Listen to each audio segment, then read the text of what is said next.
సర్వశక్తుడు నీ జాలికే హద్దులు లేవు, నీ ప్రేమకు కొలతలు లేవు, నీ ప్రేమకు నీ జాలికే హద్దులు లేవు, నీ ప్రేమకు కొలతలు లేవు. అది ప్రతిదినము క్రొత్తగా నుండు, అది ప్రతిదినము. బేకో తగ్గించి ఏకో బిడ్డమ్మా. జాలిగల దైవమా యేసయ్యా, మనసార స్తుతింతున్ స్తోత్రింతున్. జాలిగల దైవమా యేసప్పా, మనసార స్తుతింతున్ స్తోత్రింతున్, మనసార స్తుతింతున్. నీవు దేవుడు సర్వశక్తుడు, నీవు దేవుడు సర్వశక్తుడు, నీ జాలికే హద్దులు లేవు, నీ ప్రేమకు కొలతలు లేవు, నీ జాలికే హద్దులు లేవు అయ్యా, ప్రేమకు కొలతలు లేవు, నీ ప్రేమకు కొలతలు లేవు, నీ ప్రేమకు కొలతలు లేవు. హల్లెలూయా.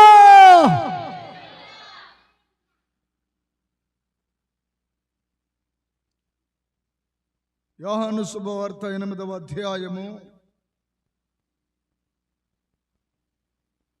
మొదటి లేఖనము నుండి 11వ వచనము వరకు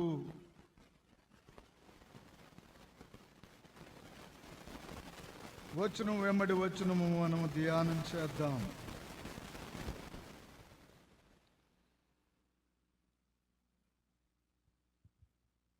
ఎవరైనా చదివి నాకు కొంచెం సాయం చేయండి.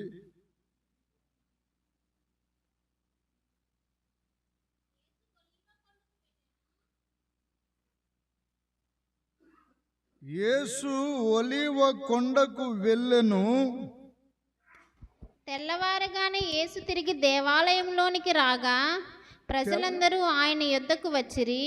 తెల్లవారగానే యేసు తిరిగి దేవాలయంలోనికి రాగా, యేసు తిరిగి మరల దేవాలయంలోనికి రాగా ప్రజలందరూ ఆయన యొద్దకు వచ్చిరి. ఆయన యొద్దకు వచ్చిరి గనుక ఆయన కూర్చుండి వారికి బోధించుచుండెను. ప్రియులారా, అసలు యేసు అనే మాట అర్థము రక్షకుడు అని. చాలా జాగ్రత్తగా, హాయిగా, సంతోషంగా దేవుని యొక్క జీవ ఫలాన్ని, ఈ అమృతాన్ని తాగాలని, ఈ జీవ జలపు ఊటలను మీరు త్రాగాలని నేను కోరుతున్నాను. ఇక్కడ ఒక కొండ కనబడుతుంది. ఆ కొండ పేరు ఒలీవల కొండ.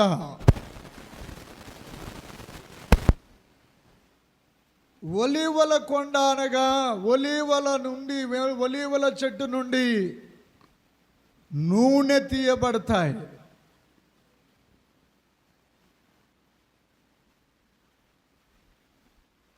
ఈ నూనె తీయబడిన చెట్లు ఉన్న కొండకు రక్షకుడు వెళ్ళారు.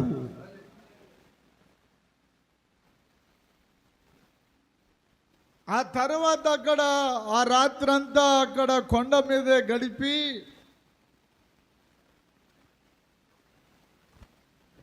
తెల్లవారగానే అంటే ఆ టైం 5 గంటల 6 గంటల మన స్త్రీలకు తెలుస్తుంది, అమ్మలకు. తెల్లవారడం అంటే కోడి కుయ్యగానే తెల్ల ఆరుతూ ఉంటుంది. ఆ సమయము బహుశా 4 గంటల 4:30 సమయం అది. అప్పటికే యేసుని వెతుక్కుంటూ ప్రజలు ఒక్కరూ కూడా ఇంటికాడ లేరు. అందరూ యేసు తిరిగి దేవాలయంలోనికి రాగా ప్రజలందరూ ఆయన యొద్దకు వచ్చిరి. గనుక ఆయన కూర్చుండి వారికి బోధించుచుండెను. బోధ చేస్తూ ఉన్న అద్భుతమైన సేవ. పరమాత్ముడే సాక్షాత్తు ప్రజలకు బోధించడానికి మానవ అవతారం ఎత్తి రక్త మాంసాలు ధరించుకుని, అబ్బా ఎంత దిగిపోయాడో చూడండి.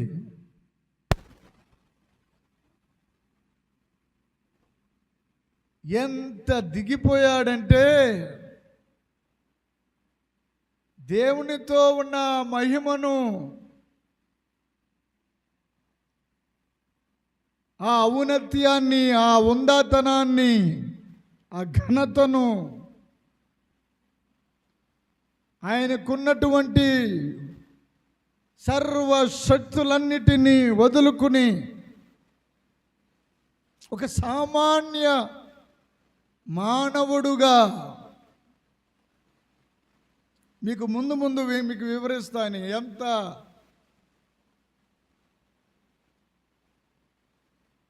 ఆయన ఒక మంచి మనిషిగా, ఎలాగండి అందరు నోరు తెరిచి చెప్పండి అమ్మా. ఒక మనుష్యుడిగా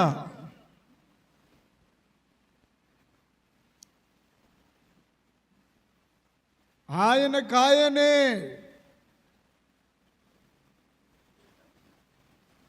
బోధిస్తున్న ఆ బోధ ఏంటి?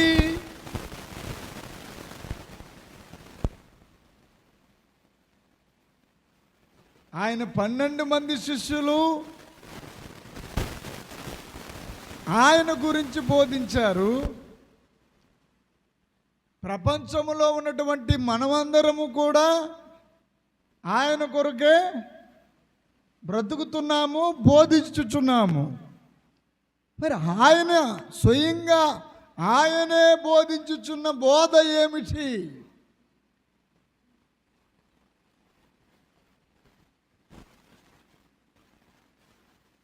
ఆయన రాత్రి నేను లైవ్ ఇచ్చాను. ఆ లైవ్లో ఆయన పేరు యెహోవా దూత అని కూడా నేను అన్నాను. పాత నిబంధన కాలంలో ఆయనను, యేసు ప్రభు వారిని యెహోవా దూతగా అభివర్ణించేవారు.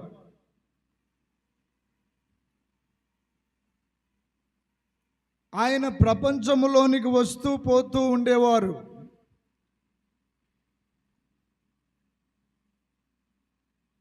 కాలము గడిచిన కొలది లేఖన సారాంశము నెరవేర్చబడడానికి, వాక్య ఉపదేశము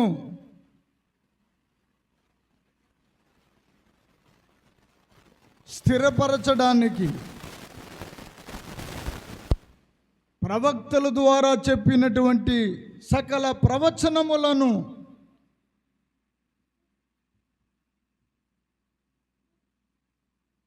ఆయనంతటా ఆయనే సర్వ సంపూర్ణుడిగా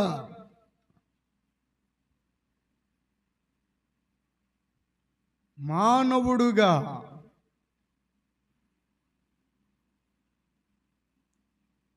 ఏ మానవుడు?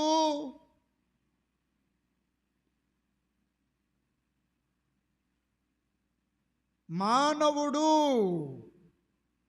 పరిపూర్ణమైన మానవుడుగా.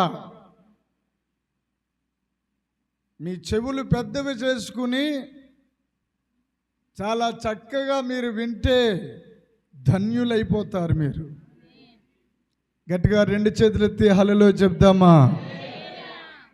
హల్లెలూయా. అసలు ఆ మానవుడు ఎక్కడి నుండి వస్తాడు?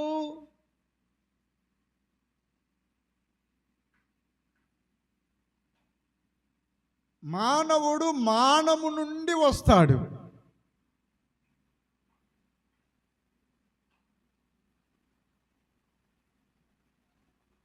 మానము నుండి పుడతాడు. మరి ఈ మానవుడు సంగతి ఏమిటి? ఈ మానవుడు కూడా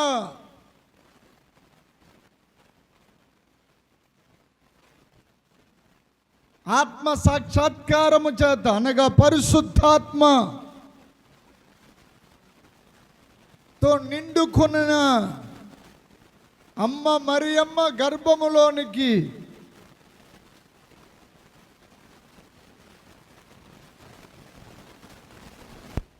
వెళ్ళి ఆ గర్భమును వాడుకున్నారు. ఆయన మహా అద్భుతమైన సృష్టికర్త.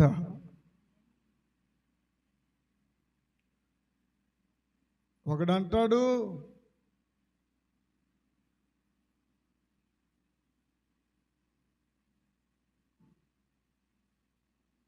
ఆమె కన్యక గర్భవతి అయితే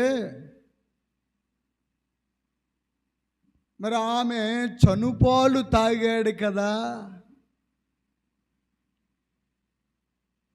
ఆమె పాలును తాగాడు కదా,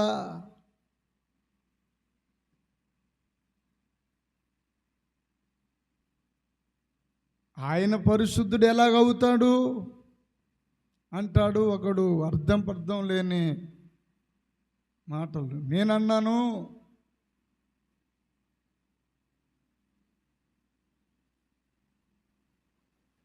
అమ్మ పాలు తాగినవాడు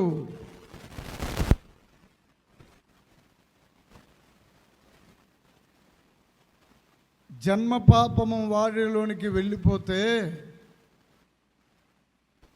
మరి రోజు తెల్లారుతున్నప్పుడు గేదె పాలు తాగుతున్నాం మనం. ఎప్పుడైనా మన ఇంటి పక్కన కానీ అక్కడైనా అంబా నరిచాడా?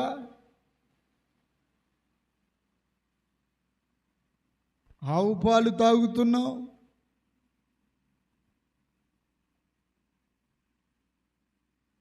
ఆవు జీన్స్ ఏమైనా మనలోకి వచ్చాయా?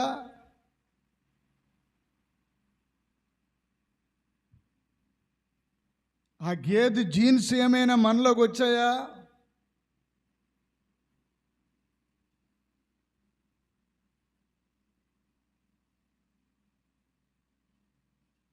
మరి అలాంటప్పుడు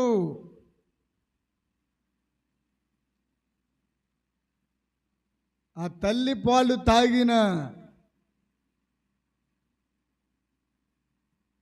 అంత మాత్రాన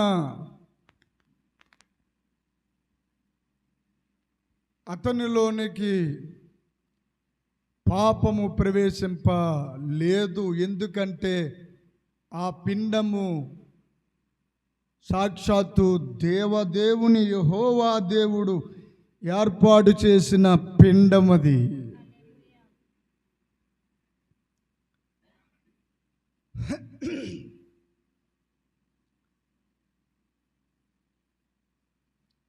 గర్భము ధరించిన నాటి నుండి మరియమ్మకు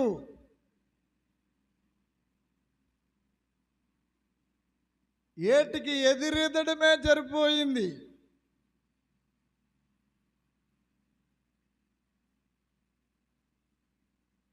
ఆ దగ్గర బంధువులు ఎలిజబెత్ అమ్మ, జకరియా,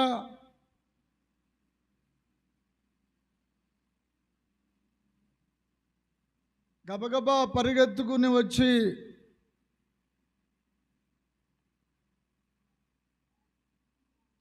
నాకు కూడా దేవుడు గర్భఫలాన్ని ఇచ్చాడు,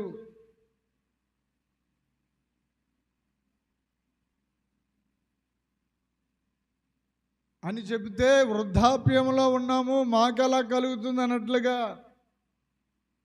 జకరియా కొంచెం ఎగస్టాల్ చేశాడు, నోరు తీసేశాడు. ఏం తీసాడండి? ఇక పలక మీద రాయడం మొదలెట్టాడు. ఏం పేరు పెట్టాలయ్యా నీ కొడుక్కి అంటే యోహాను అని పేరు రాయేసి ఇచ్చాడు జకరియా.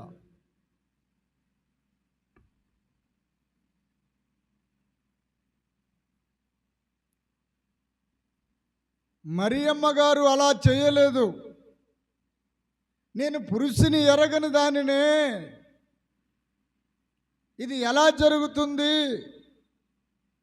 అని, అయినను నీ చిత్తమే జరుగునుగాక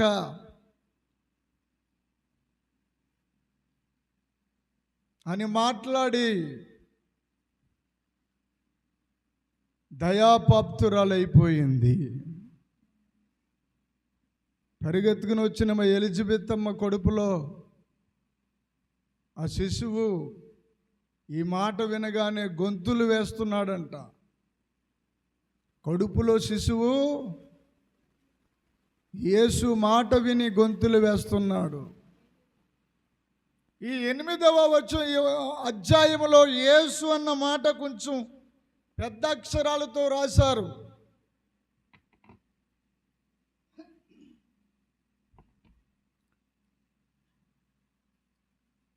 ఇక్కడ బహు జాగ్రత్తగా మనము వాక్యమును విరిచి ఇప్పటి వరకు వినలేని, కని విని ఎరగని నిగూఢమైన మర్మములను మనము విని మన ఆత్మలో బలవంతులు అవ్వబోతున్నాము. దేవునికి స్తోత్రం కలుగును గాక.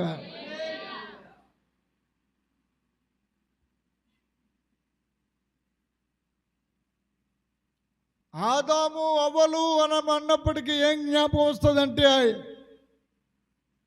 వారు ఆజ్ఞ అతిక్రమించారు, అది జ్ఞాపకం వస్తుంది.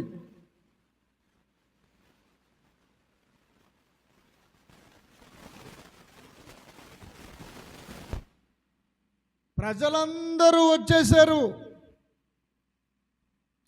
ప్రజలందరూ వచ్చేసిన సంగతి శాస్త్రులకు అర్థమైంది.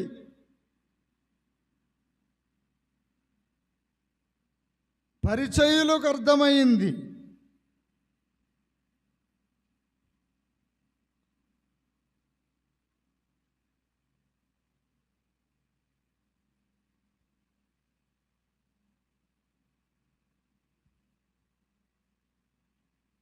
ఈ లోకములో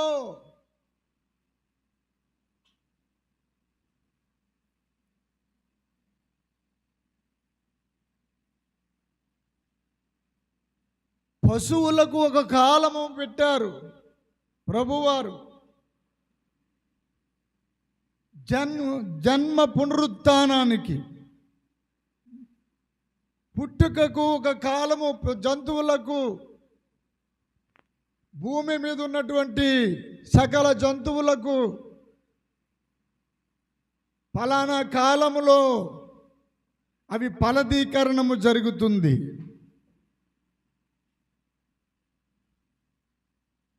అవి ఎదకు వస్తాయి. కానీ మానవుడికి అలా లేదు. అరికాలు మొదలుకుని శిరస్సు వరకు ఎక్కడ టచ్ చేసినా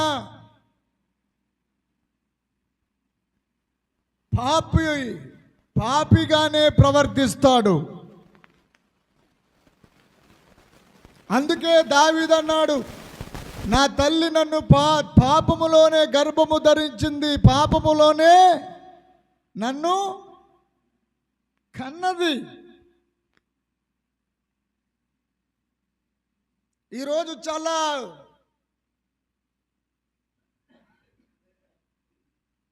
చాలా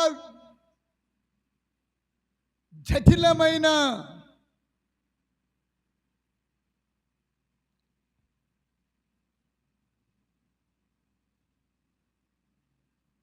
ఇప్పుడు మేక మాంసం ఉంటుంది.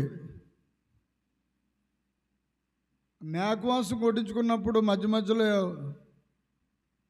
ఓ మూలిగా వేయా ఏమంటాం, రెండు మూలికలు వేయవయ్యా. ఆ మాంసంతో పాటు రెండు ముక్కలు, ఏ ముక్కలు,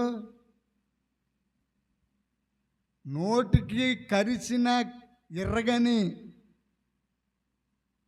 ఆ ఎర్రగలేక మధ్యలో ఏం చేస్తామంటే అని లాగుతాం, దాంట్లోదంతా లోనకి 10 నిమిషాల్లో లోనకి పోద్ది. చాలామందికి మూలుగులంటే బాగా ఇష్టం.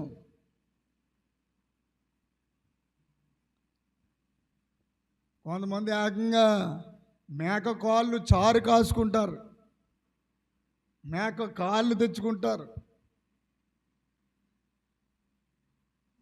ఇప్పుడు అదంతా ఎందుకులే కానీ ఏమండి, ఇక్కడ శాస్త్రులు పరిచయులు చదువమ్మా.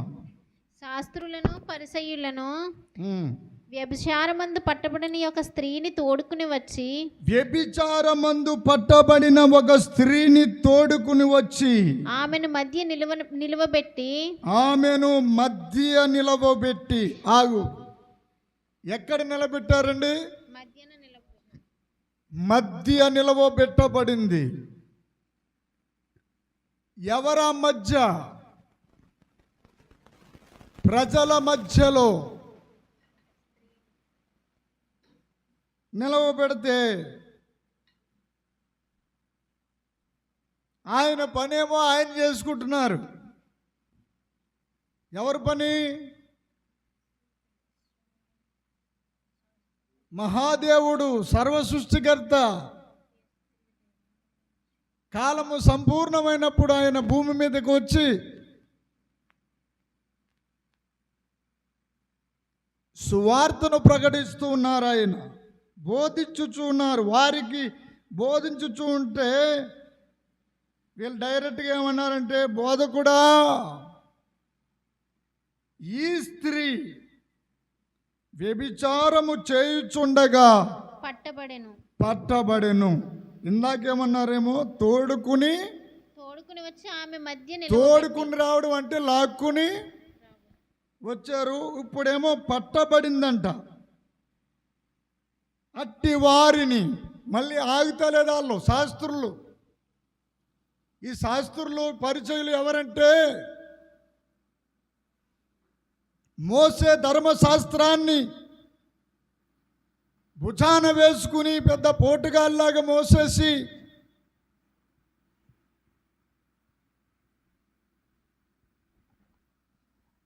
దైవ సాక్షాత్కారాన్ని ప్రజల ముందు తీసుకుని వస్తున్నామన్నట్లుగా శాస్త్రము పఠించేవాడిని శాస్త్రి అంటారు.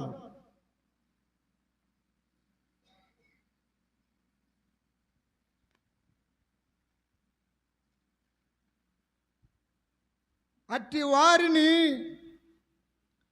రాళ్ళు రువ్వి చంపవలెనని ధర్మశాస్త్రములో మోషే మనకు ఆజ్ఞాపించెను. అంత ఇంపార్టెంట్. మరి వీడికి ఏమంటున్నాడు? ధర్మశాస్త్రంలో మోషే మనకు ఆజ్ఞాపించెను, రాళ్ళు రువ్వి చంపేయాలంట. ఏం చేయాలి? గట్టిగా అందరూ చెప్పండి. చంపేయాలంట. ఒక చోట రాయబడి ఉంటుంది, శాస్త్రుల నీతి కంటేను పరిచయుల నీతి కంటేను మీ నీతి అధికము కాని ఎడల నిశ్చయముగా మీరు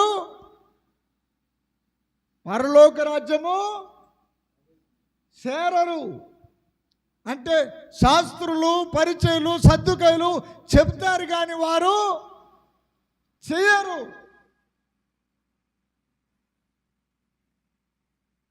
కాబట్టి వారికంటే మీ నీతి అధికమవ్వాలి. ఏమైనా లేఖనం దొరికిందమ్మా? దొరికితే దేవుడికి స్తోత్రం, దొరకకపోతే ఇంకా గట్టిగా 2 స్తోత్రాలు. హల్లెలూయా.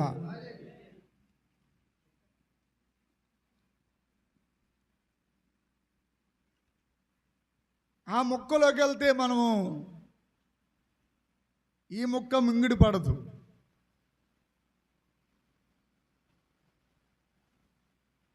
ఇక్కడ మధ్యలో ఎవరిని తీసుకుని వస్తున్నారంటే యేసు దగ్గర మోసేను తీసుకుని వస్తున్నారు.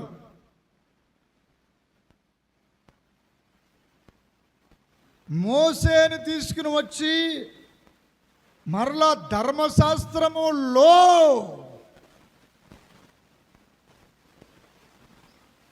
అని మాట్లాడుతున్నారు.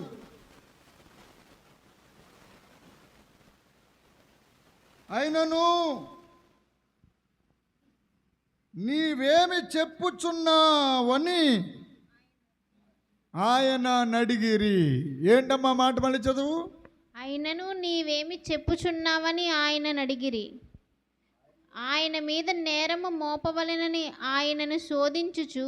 ఆగమ్మా.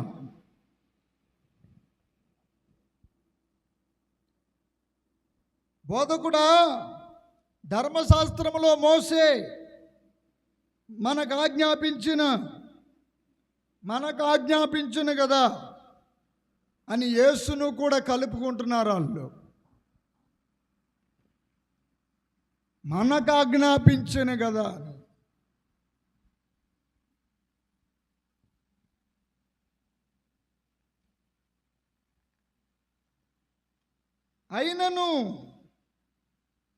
అయినా ఇదంతా అంటే అక్కడ ఏదో గందరగోళం జరుగుతుంది. మధ్యలో ఒకడు లెగిశాడు.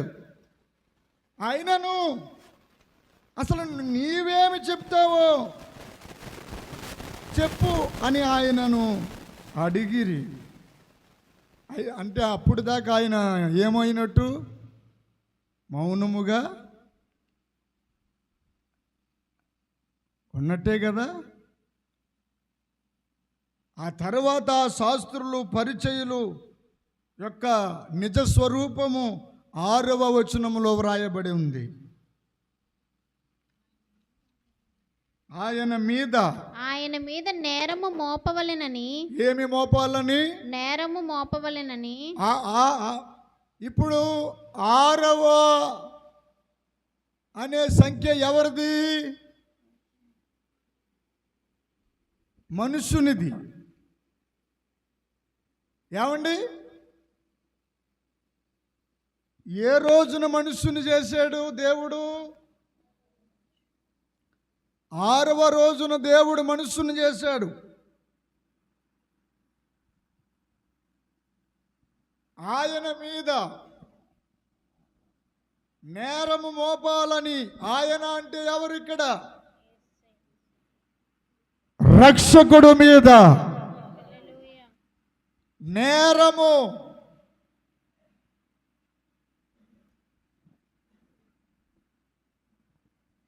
ఎంత ఇరకాటకంలో పెట్టారు చూడండి. మోసేకు 10 ఆజ్ఞలు ఇచ్చారు. 10 ఆజ్ఞల్లో అనేక ఆజ్ఞలున్నాయి. కానీ అతి సులువుగా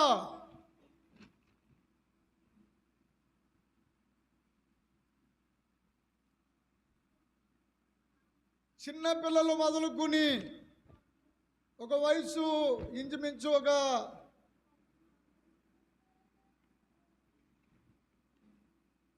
10-12 సంవత్సరాలు మొదలుకొని వృద్ధుల వరకు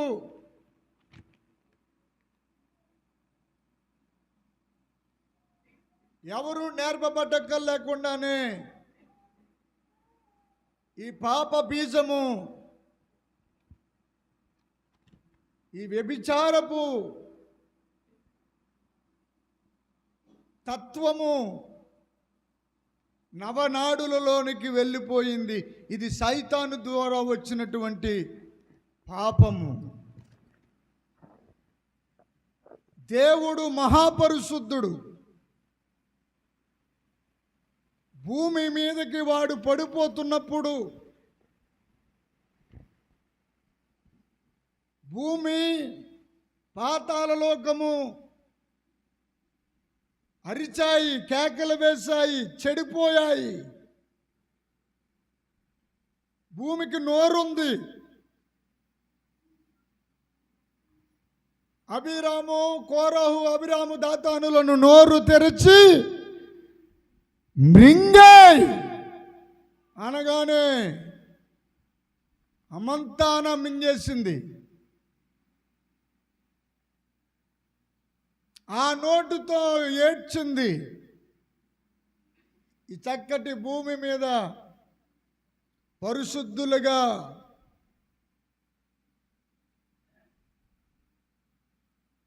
నీతిమంతులుగా పరిశుద్ధుల సంతానము దావీదు నుండి, ఆదాము నుండి, అవ్వ నుండి పరిశుద్ధుల యొక్క ప్రపంచము చేయబూనికుని ఉన్న వాళ్ళను చెరిపాడు వాడు. ఇక్కడ మీకు కొంచెం మర్మం బయలుపరుస్తున్నాను, జాగ్రత్తగా వినండి. అవ్వ ఆదాములతో దేవుడు మాట్లాడిన భాష ఏది?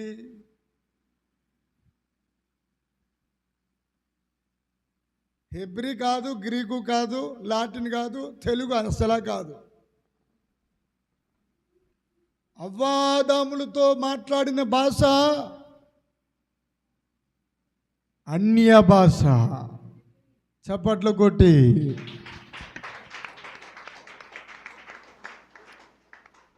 నాలుక మడతడి. యెషయా గ్రంథము 28వ అధ్యాయములో వ్రాయబడి ఉంటుంది.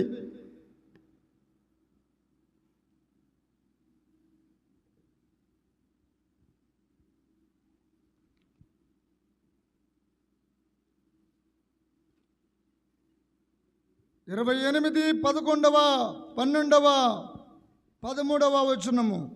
ఇదే నెమ్మది, ఇదే విశ్రాంతి అని చెప్పినవాడు. ఇదే నెమ్మది. పైన ఇంకొక 11వ వచనం కూడా చదువమ్మ కూతురా. నిజమే అలసిన వానికి నెమ్మది కలుగజేయుడి. ఇదే నెమ్మది, ఇదే విశ్రాంతి అని చెప్పినవాడు నత్తివారి పెదవుల చేత అన్య భాషతోను. ఏ భాష? నత్తివారి పెదవులతో అన్య భాషతోను. నత్తివాని పెదవులు అంటే అత్పలరగడల రబల సండల రగందురి హిద్దిరిలు ఎడరబా లబడబా జూండికిరి రిందరి లనండల రబా సగడగాందురు ఇండిరి హిండిల కోతురు ఎలరబలబా. ఈ భాష మానవు నుండి వచ్చిన మనుషునికి అర్థం కాదు.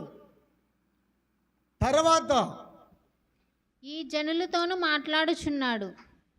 ఈ భాష పక్కనున్న మనుషులకు అర్థం కాదు. ఈ భాష పాతాళ లోకానికి అర్థం కాదు, సాతాను లోకానికి అర్థం కాదు. మరి ఎవరికి అర్థమవుతుంది? ఈ భాష పేరు దేవుని భాష, అన్య భాష అనండి. అన్యులు అనేస్తాం మనం పుచ్చుకుని. ఎంత బాగా అనేస్తామో మనం, అవును కదా? మనం దేవుడి బిడ్డలోనే, వాళ్ళేమో అన్యులండి. అన్యులు అంటే ఇతరులు. అన్యమతము అనగా ఇతర. అన్య అంటే సంస్కృతములో ఇతర. అన్య అంటే సంస్కృత భాష. ఇప్పుడు ప్రపంచంలో ఉన్నటువంటి భాషలన్నీ అన్య భాషలే, అంటే ఇతర భాషలే. ఈ ఇతర భాషలలోనికి ఒక భాష దిగి వచ్చింది. ఆ భాష పేరు అన్య భాష. అది పరలోక భాష, పైనుండి దిగి వచ్చింది కాబట్టే దాని పేరు ఏమన్నారండి? అన్య భాష అన్నారు. దేవుడికి స్తోత్రం. భూమి మీద భూ సంబంధమైన భాష.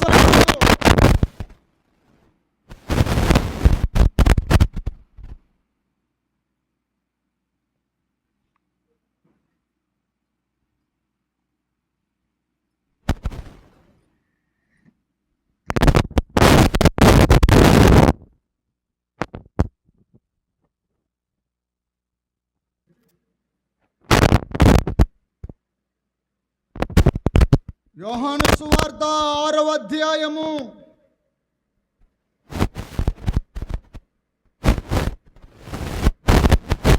35వ వచనము. అందుకు యేసు వారితో ఇట్లనెను, ఏమని? జీవాహారము నేనే, జీవాహారము నేనే. నా యొద్దకు వచ్చువాడు ఏమాత్రము ఆకలిగొనుడు. ఆకలి దీంతోనే ప్రారంభమైంది పాపం. పండును చూడగానే అబ్బా తిని పెట్టని పండు అంట ఎంతో రుచి అంట. ఆ పండును చూడగానే మామకి అవ్వమ్మకి మంచి సుందరంగా కనబడింది. ఎప్పుడైతే 4 చెప్పుడు కొట్టు మాటలు వింటామో వెంటనే బ్రేక్ అడిపోద్ది. అక్కడ బ్రేక్ అడిపోయి అయ్యే మనకి కొండంత అండగా కనబడతాయి. అమంతా నా నిత్యత్వాన్ని కోల్పోతున్నామన్న అంశాన్ని మర్చిపోయి గబగబా కోసుకుని 4 తినేసింది. 4 తిందో 40 తిందో మొత్తమే తినేసింది. నా మీద ఏమాత్రం నీకు మోజు ఉంటే తింటే తిని లేకపోతే మానే, నీలో ఎముకలు తక్కువ ఉన్నాయేటి, ఈ ఎముక కాకపోతే ఇంకో ఎముక తీస్తాడు యెహోవా దేవుడు, ఆ ఎముకతో ఇంకో దానం చేసి నీకు ఇస్తాడు అని ఇలాగ మొత్తం మీద బుర్రతినేస్తుంటే నోరు ముచ్చే, ఎందుకు ఇచ్చే ఇలాగిచ్చే అని ఆ పండు తినేశాడు. ఎవరాయనంటే ప్రజాపతి. ఎవరు? భూగ్రహానికే, భూమి అనే గ్రహానికి ప్రజాపతి. ఇది ఇప్పుడు చెప్పను, ఇది ఈ సబ్జెక్టు చెప్తే తెల్లారిపోయి మళ్ళీ పగలొచ్చేస్తుంది. హల్లెలూయా.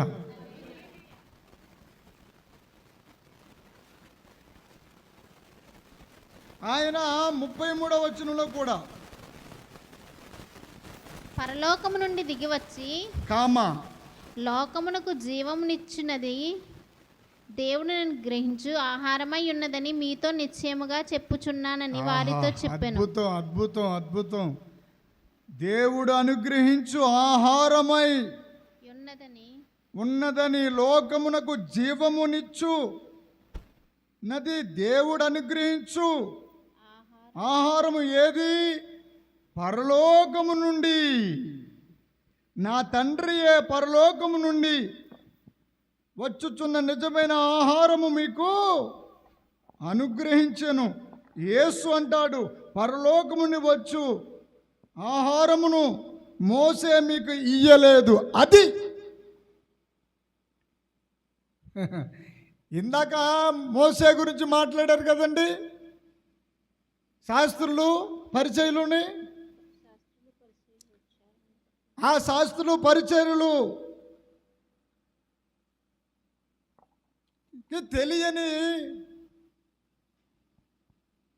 తెలియని అబ్బాయి, తెలియని సత్యము, శాస్త్రులకి పరిచయులకు తెలియని సత్యము. సాక్షాత్తు యేసు బయలుపరుస్తున్నాడు. కాబట్టి ఏ బట్టి? ఇటుకలు బట్టియా? అది ఎక్కడుంది? పానింపులు పోవాలి.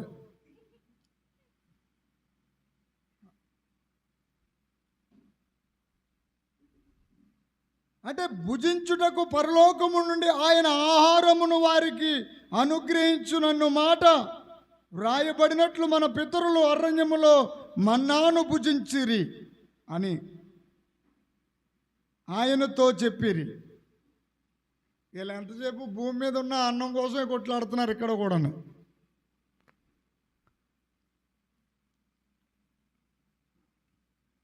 ఇవాళ ప్రసంగం వింటే మీకు కడుపు నిండిపోవాలి.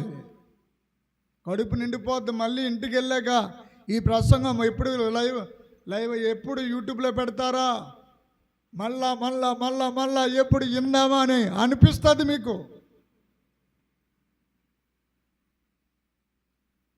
భుజించే ఆహారము నేనే అంటున్నాడు ఆయన. అది సువార్త. అక్కడ వారు అందరూ ప్రజలందరూ వస్తే 8వ అధ్యాయం యోహాను సువార్త 8వ అధ్యాయంలో యేసు ఒలివల కొండ మీద నుంచి దిగి వచ్చి ప్రజలందరూ కూర్చుంటే ఏం బోధిస్తున్నాడంటే, అయ్యా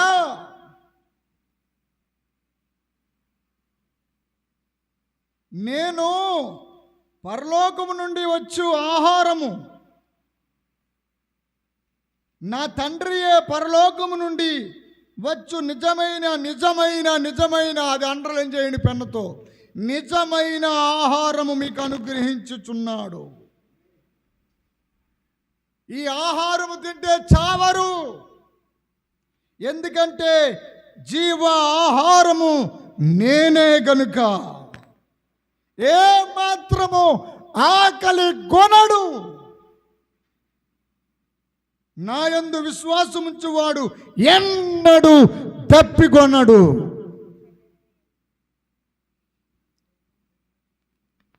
ఈ ఆకలి ఏంటో, ఈ దాహం ఏంటో తేలిపోద్ది ఇప్పుడు మనకి. ఒక ఆవిడికి పాపం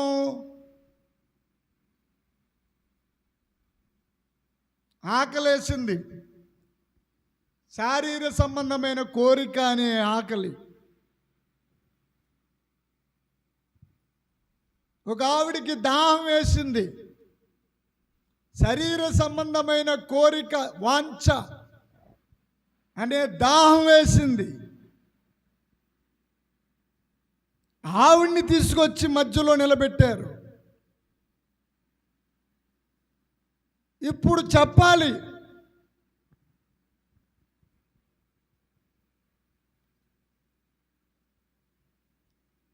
మోసే ద్వారా ఇవ్వబడిన ధర్మశాస్త్రము ఉన్నటువంటి ఆ దేవాలయంలోనికే వచ్చి, ఏమండి, మోసే ద్వారా రాయబడిన ధర్మశాస్త్రము ఉన్నటువంటి, ఎక్కడ ఉంటుంది ధర్మశాస్త్రం? అది దేవాలయములో. అక్కడికి వచ్చి ఈయన ఏం చేస్తున్నాడు?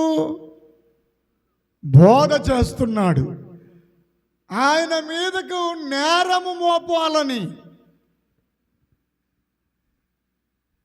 అసలు ఎవరితో వీళ్ళు వెళుతున్నారో తెలియక సంపూర్ణ మానవుడితో. భయ ఎంత బాగుంటుందో చూడండి, చదువుకుంటే మధురంగా ఉంటుంది.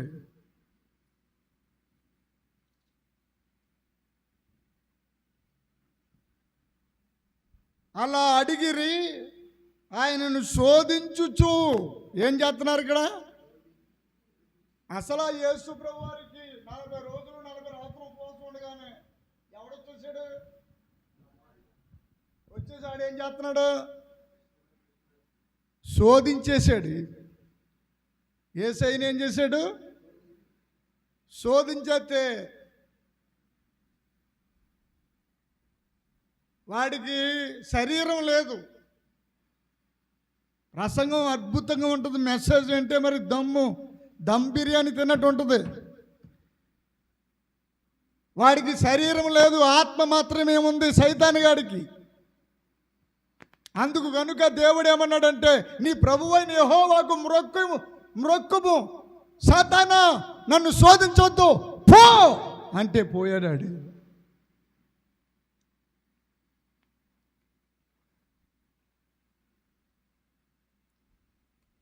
ఇక్కడ శోధించుచున్న వారికి ఏమున్నాయి? ప్రాణం ఉంది, శరీరం ఉంది, శరీరం నిండా టన్నులు రక్తం ఉంది, ఆ లోన ఏముంది? అత్తుందా? మొన్న కదెట్టి వెళ్తే అత్తగారి ఇంటికి మాట్లాడితే అత్తగారు అంటున్నారా?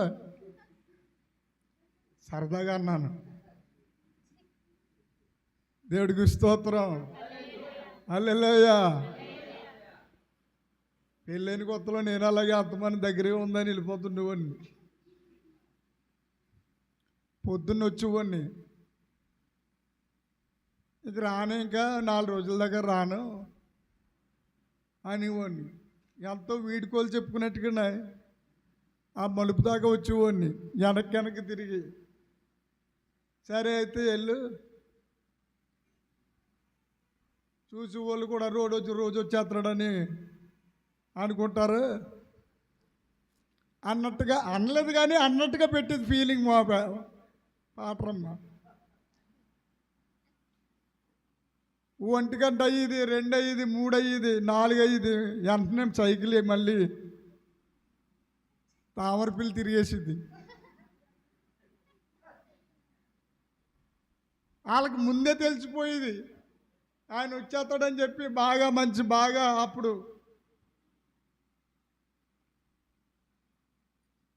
అట్లనే అంటారు. అట్లని ఈ మాత్రం పొడుగుంటాయి కదా చేపలు, ఏంటయ్యి సాగిడేలా. ఆ సాగిడేలు ముక్కలు కోసి చక్కగా హాయిగా కమ్మగా వండేసి ఉంచేవారు. దేవుడికి స్తోత్రం కలుగును గాక, హల్లెలూయా. అయితే అది ఇప్పుడు ప్రసంగం స్టార్ట్ అవుతుంది, జాగ్రత్తగా వినండి. అయితే యేసు వంగి, అబ్బా అక్కడ కామా పెట్టబడింది. యేసు అనగా రక్షకుడు వంగాడు. అసలు ఆ పరలోకం నుండి భూమి మీదకి రావడమే ఒక మహా అద్భుతము. అలాంటి దేవుణ్ణి శోధిస్తున్నారు వీళ్ళు. అసలు ఆయన ఇచ్చిందే ధర్మశాస్త్రం, అసలు ఆ 10 ఆజ్ఞలు ఆయన ఇచ్చిందే. అరే నాయనా, యెషయా ప్రవచన గ్రంథంలోకి రండి, పర్యటకని దూకండి, ఒక దూకుడు గబాలం. ఎవరు దూకుతారో దూకండి, కమాన్. యెషయా గ్రంథం 8వ అధ్యాయము. వెధవది, నువ్వు అధ్యాయం చెప్తే కదరా నేను దూకడానికి.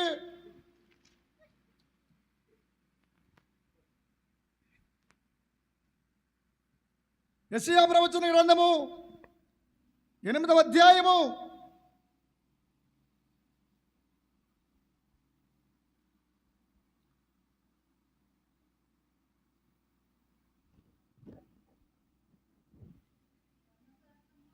16వ వచనము. ఈ ప్రమాణ వాక్యమును కట్టుము. ఏ ప్రమాణము? ఈ ప్రమాణ వాక్యమును కట్టుము. ప్రమాణ వాక్యము కట్టు అంటే ఎలాగా ప్రమాణము? ఏమండోయ్ పెద్దకాపు గారు,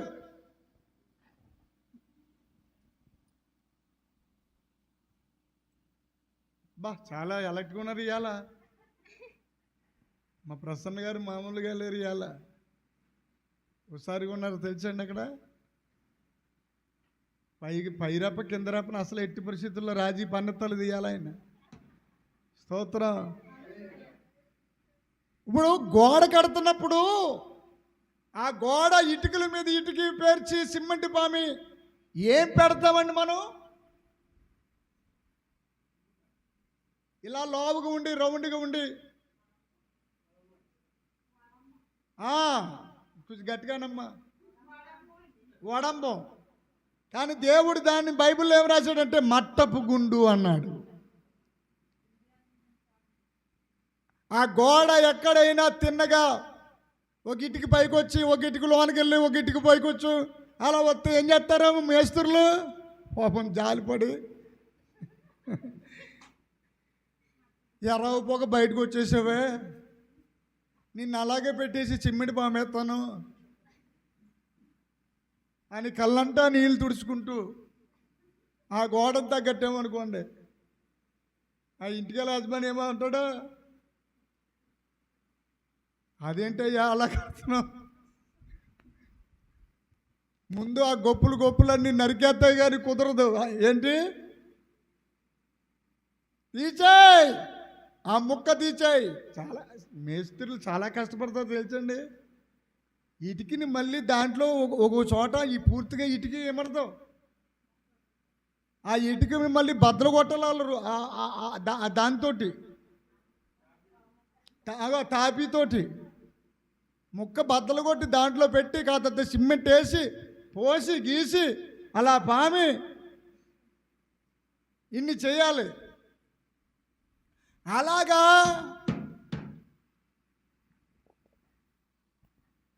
ప్రమాణము అంటే ప్రమాణం పెళ్లి రోజు ప్రమాణం చేస్తున్నాం కదా, ఆ ప్రమాణం కాదండి. అస్సలు నమ్మద్దు ఆ ప్రమాణాన్ని.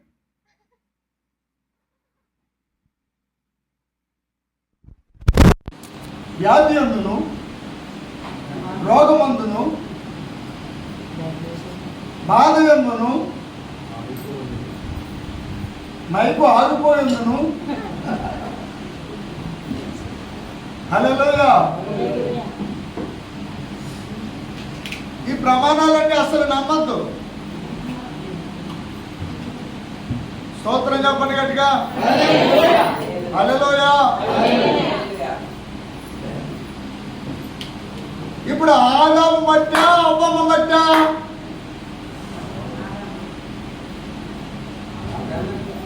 ఆదాము గారు మట్టి, అవ్వమ్మ గారు ఎముక.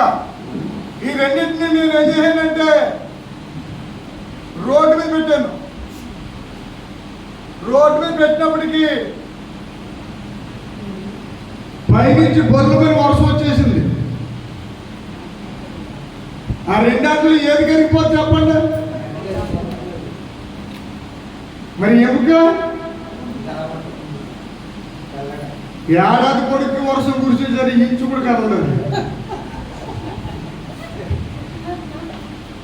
చెప్పండి హల్లెలూయా.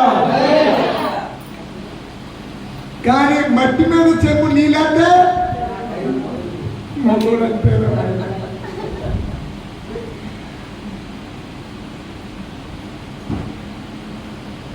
ఎంతటి కన్నాలు తిరిగిన వీరుడైనప్పటికీ రాజు అయినప్పటికీ ఆ స్త్రీ ఎదుట వాలిపోయి రాలిపోవలసినదే. అలాంటి ఎముకను తెచ్చి మధ్యలో నిలబెట్టారు. ఇప్పుడు నా ప్రసంగం అర్థమవుతుందండి. అలాంటి ఎముకను తెచ్చి యేసయ్య దగ్గర నిలబెట్టారు. ఇప్పుడు యేసు ప్రసంగం మలుపు తిరుగుతుంది. జాగ్రత్తగా చెవులు పద్ధతి చేసుకుని వినాలి. నీకు ఎక్కడ దొరకదు ఈ మెటీరియల్. యేసు మహాదేవుడు.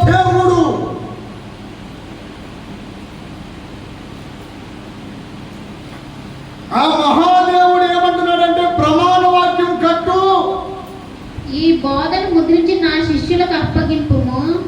ఈ బోధ అబ్బాయి యెషయా ఈ బోధ ముద్రించి ఇక్కడ ఏమిటా బోధ? నా శిష్యులకు అప్పగించు. ఇప్పుడు 20వ వచనం చదువుదాం. ధర్మశాస్త్రమును ప్రమాణ వాక్యమును విచారించుడి. ఇక్కడ ఏమన్నాడు? ధర్మశాస్త్రమును ప్రమాణ వాక్యమును విచారించుడి. మోసే ద్వారా వచ్చింది ఏంటి చెప్పాలి? ధర్మశాస్త్రం. మరి ప్రమాణ వాక్యం అంటే ఏమిటో? ఈ ప్రమాణ వాక్యము విచారించుడి. ఈ వాక్య ప్రకారము వారు బోధించని ఎడల వారికి అరుణోదయము కలుగదు. అరుణోదయము కలుగదు. అందుకనే యెషయా ప్రవచన గ్రంథములో 66 అధ్యాయాలు ఉన్నాయి. 66 అధ్యాయాలలో ప్రమాణ వాక్యాన్ని దేవుడు సంపూర్ణంగా యెషయా ప్రవచన గ్రంథము ద్వారా వ్రాయబడింది. ఏమిటంటే, 1 ప్రమాణ వాక్యం చెప్తున్నారు, వినండి. 1 కాబట్టి కన్యక గర్భవతి అయి కుమారుని కనెను. నెంబర్ 2 మనకు శిశువు, కొద్దిగా గట్టిగా చెప్పండి అయ్యా. మనకు శిశువు పుట్టాను. మనకు ఎవరు అనుగ్రహించబడను? ఎవడు అనుగ్రహం అంటే డబ్బులు ఇచ్చి కొనుక్కుంటుందా? మీ అనుగ్రహం అర్థం మీ దయ్యండి బాబు. అర్థం మీ అనుగ్రహం అండి బాబు. ఏమన్నా ఇప్పుడు ఎవరి దగ్గరికి డబ్బులు అవడానికి వెళ్తాం అనుకో, వాడే 10 ఏళ్ళు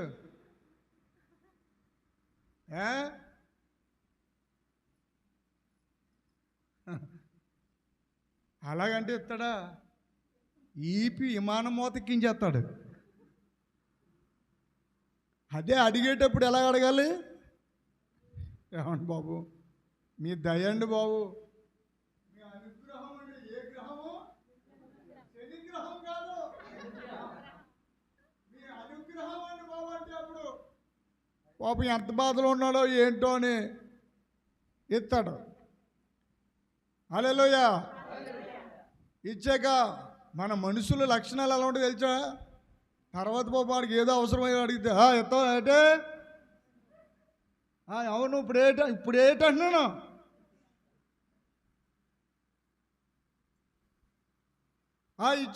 ఇచ్చాక ఇచ్చేదాకా ఉండు.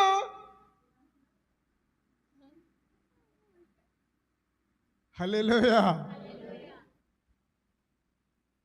ఇదే స్వభావంతో నేను దేవుడితో దెబ్బలాడేవాడిని. ప్రభువా, నువ్వు ఇస్తానని చెప్పావు కదా, ఇచ్చేతావు ఇవ్వా అంటే ఆయన వాడు సమయం ఉంది కొడుక, కంగారు పడుకోడు కొడుక, నేను ఇస్తానన్నప్పుడు ఇస్తాను. ఎప్పుడు ఇస్తావు? ఇప్పటికిప్పుడే ఇచ్చేయాలి. ఈ క్షణమే ఇచ్చేస్తే నువ్వేం చేయగలవురా? నువ్వు ఇంకా సంటి పిల్లోడివి. కడుపు నిండిందంటే పుష్మని వేసేస్తావు. కడుపు నొప్పొస్తే పర్రమని ఏరిగేస్తావు. నువ్వు ఇంకా చాలా ఎదగవలసిన వాడవై ఉన్నావు. నీ వాక్యము నేర్చుకోవలసిన వాడవై ఉన్నావు. నువ్వు ఇంకా నన్ను ధ్యానించి పఠించి గ్రహించవలసిన వాడవై ఉన్నావు. అప్పుడు నేను నీకు అరుణోదయము అనుగ్రహిస్తాను. దేవుడికి స్తోత్రం. అదే యెషయా ప్రవచన గ్రంథములో 53వ అధ్యాయములో ఏం రాయబడి ఉంది? యేసు ప్రభువారి మరణము రాయబడి ఉంది. తర్వాత పునరుద్ధానం గురించి రాయబడి ఉంది. ఆ తర్వాత కొత్త ఆకాశము కొత్త భూమి వ్రాయబడి ఉంది. హల్లెలూయా. అందుకే 66వ అధ్యాయములో ఏమంటారు ఆయన? అమ్మా, నేను స్త్రీని దేనికి పోల్చాను అని చెప్పాను? ఎముకను. ఇప్పుడు 66వ అధ్యాయంలోకి వెళ్తున్నప్పటికి ఏమంటారు ఆయన? 13వ వచనం. అబ్బా, తల్లి అంటున్నాడు, ఎముకను ఏమంటున్నాడు? తల్లి ఒడిలో పవలించే బిడ్డవలేనే, తండ్రిని ఒడిలోనే ఒదిగి తినయ్యా. తల్లి ఒడిలో పవలించే బిడ్డవలేనే, తండ్రిని ఒడిలోనే ఒదిగి తినయ్యా. ఆ తర్వాత ఏమంటాడు? 22వ వచనంలో, నేను సృజింపబోవు క్రొత్త ఆకాశమును కొత్త భూమియు లయము కాక నా సన్నిధి నిలిచినట్లు. అబ్బా, చాలా బాగా చెప్పేశాడు. తర్వాత నరకం గురించి కూడా రాసేసాడు.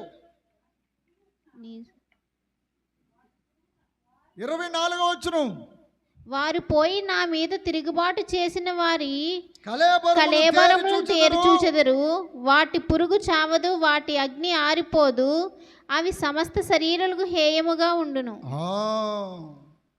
ఇంతగా 66 అధ్యాయాలలో యెషయా రాశాడు, కానీ యెషయా భార్య అది కదా. ప్రవక్త అయిన యెషయా గారు ఉన్నారు, ప్రవక్త అయిన యెషయా గారికి కూడా భార్య ఉంది. కానీ యెషయా కూడా ముద్రించాడు, కానీ నెరవేర్చలేకపోయాడు. 1, 2, 3 అధ్యాయాలు ఏమో చెలరేగిపోయాడు. ఏమైపోయాడండి? సంఘం మీద రెచ్చిపోయాడు, రకరకాలుగా మాట్లాడేశాడు. హల్లెలూయా, స్తోత్రం గట్టి చెప్పరా. అలాగ ఏ ప్రవక్త కూడా పరిశుద్ధుడిగా ఉండలేకపోయాడు. ప్రవక్తులు ఎవ్వరూ దేవుని ఎదుట అరుణోదయము పొందలేకపోయారు. అందు గురించి ప్రవచనములు నెరవేర్పు కోసము ఆ పరాత్పరుడే ప్రాణము, శరీరము, ఆత్మ 3 త్రిత్వముగా ఆయన భూమి మీదకి వచ్చాడు. అలా వస్తానని మొట్టమొదట అబ్రహాము దగ్గరికి వచ్చారు ఆయన. అబ్రహాము గారి దగ్గరికి వచ్చి చక్కగా ఆయన భోజనం చేశాడు. ఆయన హల్లెలూయా చెప్పండి.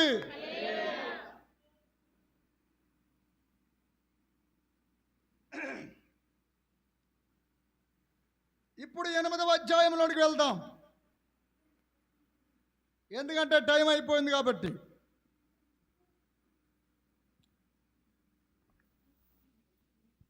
యేసు వంగాల. యేసు వంగి నేల మీద వ్రేలుతో, దేనితో? నేల మీద వ్రేలుతో. జాగ్రత్తగా వినాలి. ఇలాగా దేనితోనమ్మా? వ్రేలుతో ఏమో వ్రాయిచుండెను. ఆ సీనాయి పర్వతం మీద మోసే ఉండగా ఒక వ్రేలు వచ్చింది, ఒక చేతి వ్రేలు. 10 ఆజ్ఞలు ఇచ్చిందే. అక్కడ ఏ చెయ్యి అయితే రాసిందో అదే చెయ్యి మళ్ళీ భూమి మీద, నేల మీద రాస్తుంది. వంగి మరీ రాస్తుంది. అది కనబడతలేదు వీళ్ళకి. ఎంతసేపు ఆవిడే కనబడుతుంది, ఆ వ్యభిచారం చేసిన స్త్రీయే కనబడుతుంది. చూడండి,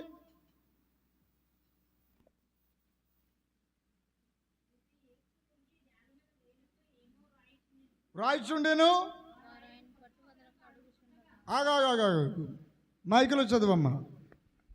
వారు ఆయనను పట్టు వదలక అడుగుచుండగా, పట్టు వదలకండనే వాళ్ళకి ఎందుకల్లా అంత పట్టు వదలకుండా అడుగుతున్నారంట. ఆయన తల ఎత్తి చూచి, మీలో పాపము లేనివాడు మొదట ఆమె మన ఇంటి నిండా కొంపు, మన ఒంటి నిండా కొంపు, అదే మనకు పెద్ద ఇంపు. ఇంక ఎదుటి వాళ్ళ గురించి పదే పదే ఆమె అదిగో సందులో దూరింది, ఆ బొందులో దూరింది, ఆర్టీసీ బస్సు ఎక్కింది, ఆటో ఎక్కింది, నీకెందుకు నీ ఉద్యోగం అదా? దాని వలన ఏమొస్తుందో తెలుసా? శాపం వస్తాయి. నువ్వు పదే పదే ఏం మాట్లాడతావో, పదే పదే దేని గురించి నువ్వు ప్రజలతో నువ్వు నోటితో మాట్లాడతావో, కొన్ని రోజులకి అవే నీ ఇంటిలో జరుగుతాయి. అది చాలా ప్రమాదకరమైనది. దేవుని ప్రవక్తను కాబట్టి చెప్తున్నాను. హల్లెలూయా. వారాయనను పట్టి వదలక అడుగుచుండగా, నెక్స్ట్ ఇరగిను సింహం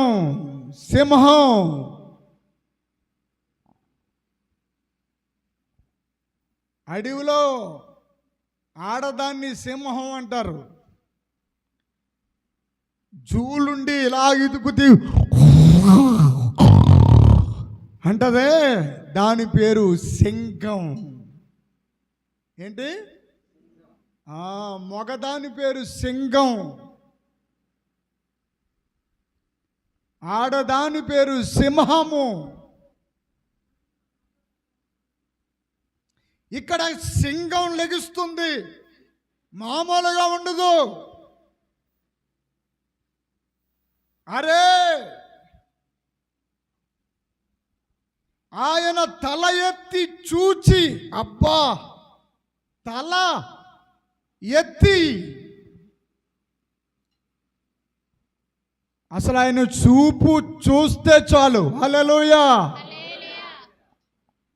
ఆయన చూపులో ఉన్న దమ్ము, ఆయన మాటలో ఉన్నటువంటి సత్తా, చెత్త కింద ఎగిరిపోయారు అక్కడ. హల్లెలూయా, హల్లెలూయా చెప్పండి. చదువమ్మా. ఆయన తల ఎత్తి చూచి, మీలో పాపము లేనివాడు మొట్టమొదట ఆమె మీద రాయి వేయవచ్చునని వారితో చెప్పి, పాపము లేనివాడు, అండర్లైన్ చేయండి, మొట్టమొదట ఆమె మీద రాయి వేయవచ్చును అని అడ్రస్ చేయడు. జాగ్రత్తగా వినాలి. ఇక్కడ యేసుప్రభువు వారితో ఎంతమంది ఉన్నారు శిష్యులు? ఎంతమంది అంటే 12 మంది. వాళ్ళు ఆ స్త్రీని తీసుకొస్తున్నప్పుడు కూడా ఈ పక్కనే శిష్యులు ఉన్నారు. హల్లెలూయా. జాగ్రత్తగా వినాలి. దేవుని వాక్యము అద్దం లాంటిది, దేవుని వాక్యము అగ్గి లాంటిది, దేవుని వాక్యము మహిమ లాంటిది. అందుకే దేవుడు అన్నాడు, రహస్యమందు ఉన్న నీ తండ్రికి రహస్యముగా మొర్రపెట్టు అన్నాడు. ఎందుకని? రహస్య పాపాలు.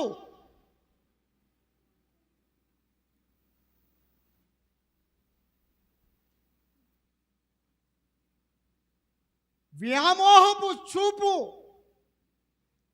భగవంతుడు రాసేసుకుంటాడు వెంటనే. వ్యామోహము చూపుతో అలా చూడగానే, అబ్బా ఎంత బాగుందో అని అనగానే, ఆ క్షణమే ఆమెతో నువ్వు వ్యభిచారం చేశావు అని రాసుకుంటే చట్టము, యెహోవా దేవుని చట్టము. ఆ యెహోవా దేవుని చట్టం ముందు మానవ జాతి అందరూ ఉండగలరా? ఒక్కరు ఉండలేరు. అందుకే ఏ భేదమును లేదు, అందరూ పాపము చేసి దేవుడు అనుగ్రహించు మహిమను, ఆ మహిమ ఇక్కడ అందంగా బోధ చేస్తుంటే ఆ మహిమను టచ్ చేస్తున్నారు శాస్త్రులు, పరిచయులు. అమ్మాయి అయిపోయింది ప్రసంగం, మొలుపు తిప్పుతున్నప్పుడు నిన్ను సైతాన్ని గలిబిలి చేస్తాడు. ప్రసంగం మొలుపు తిరుగుతున్నప్పుడు, బండి మొలుపు తిరుగుతున్నప్పుడు జాగ్రత్తగా కళ్ళు పెట్టుకోవాలి. కారు మొలుపు తిప్పుతున్నప్పుడు జాగ్రత్తగా చూసుకోవాలి. లేకపోతే ఏం జరిగిపోతాయి అని మీకు తెలుసు. హల్లెలూయా. ఇప్పుడు ప్రసంగం మలుపు తిరుగుతుంది, జాగ్రత్తగా వినాలి. ఆయన మొదట రాతున్నాడు కదా, ఆ రాతను పట్టించుకున్నాడు ఎవడైనా?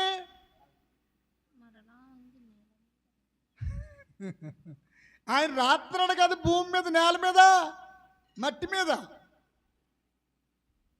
రాస్తుంటే ఆ రాతను పట్టి చూడలేదు. వీళ్ళ బాధ ఏంటంటే ఎంతసేపు ఆవిడ మీదే ఉంది.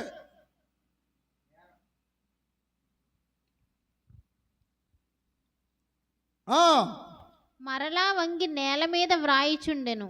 అది గది మరలా వంగి నేల మీద వ్రాసుచున్నాడు. హల్లెలూయా. వారు ఆ మాట విని కామా పెట్టారండి. హల్లెలూయా. ఇప్పుడు కింద వాటి చదువు. మనస్సాక్షి చేత గద్దింపబడిన వారై. అబ్బా, మనస్సాక్షి చేత గద్దింపబడిన వారై. అప్పుడు దాకా వాళ్ళ మనస్సాక్షులు ఏమైపోయినట్టు? చచ్చిపోయి. మనస్సాక్షి ఎవడు మనస్సాక్షి అయితే చచ్చిపోద్దో వాడు అవతలోడు పాపం, యువతలోడు పాపం, ఈ పాప ఆ పాపాలు, అలాగా మాట్లాడి స్వభావం వచ్చేస్తాయి. దానివల్ల శాపం వచ్చేస్తాయి. కాబట్టి అలా మాట్లాడకుండా ఉండాలంటే కొంతమందికి చెవు దొరదా. ఎందుకు వచ్చారు ఏంటి, ఏం జరిగింది అసలు? ఈ వీధిలో గొడవలు వాళ్ళకే, ఆ వీధిలో గొడవలు వాళ్ళకే, ఈ వీధిలో గొడవలు వాళ్ళకే. నేను ఇంకా టీవీ నైన్ అని పేరు అట్టలే ఇంకా. హల్లెలూయా. స్తోత్రం గట్టిగా చెప్పండి. బాధ వచ్చిన వాళ్ళు గట్టిగా హల్లెలూయా చెప్పండి. అయ్యో, బాధ వచ్చిందనమాట.